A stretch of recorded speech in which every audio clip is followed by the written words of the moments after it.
સાબરકાંઠા જિલ્લાના વડાલી તાલુકાના highway road પર ગોઝારો અકસ્માત ઈડર વડાલી હાઈવે રોડ ઉપર આવેલ વિનાયક હોટલ પાસે એક ટ્રકના પાછળ કમાન્ડર જીપ ઘૂસી જતા થયો અકસ્માત મોટી ટ્રક પાછળ મજૂરી કરીને જીપ ભરીને મજૂરો ઘરે રાત્રે પરત ફરી રહ્યા હતા ત્યારે ટ્રકના પાછળના ભાગે ખીચોખીચ ઉપરથી નીચે સુધી મજૂરોથી ભરેલી જીપ ઘૂસી ગઈ હતી।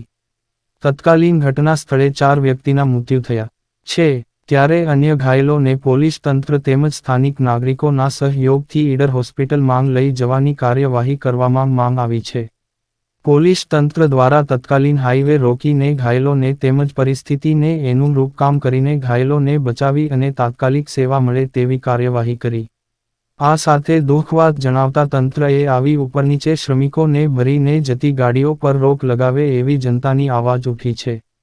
સતત ખેડબ્રહ્મા પોશીના તાલુકા માંગ આવા બનાવો બને છે છતાં તંત્ર દ્વારા ધ્યાને નથી લેવાતું અને લોભ અને લાલચ માંગ આવી ઓવરલોડ ગાડીઓ જીપો ઇકો જેવા વાહનો સતત લોકોના જીવનું જોખમની પરવાહ કર્યા વગર ફરી રહી છે તે તંત્રને ધ્યાન માંગ લેવા અપીલ છે।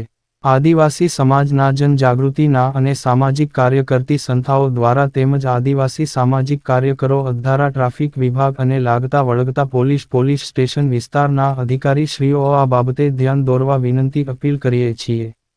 પ્રતિનિધિ Fazalbhai Memon Sabarkantha. The news of Gujarat news ચેનલને સબસ્ક્રાઇબ લાઇક કરો અને શેર કરો।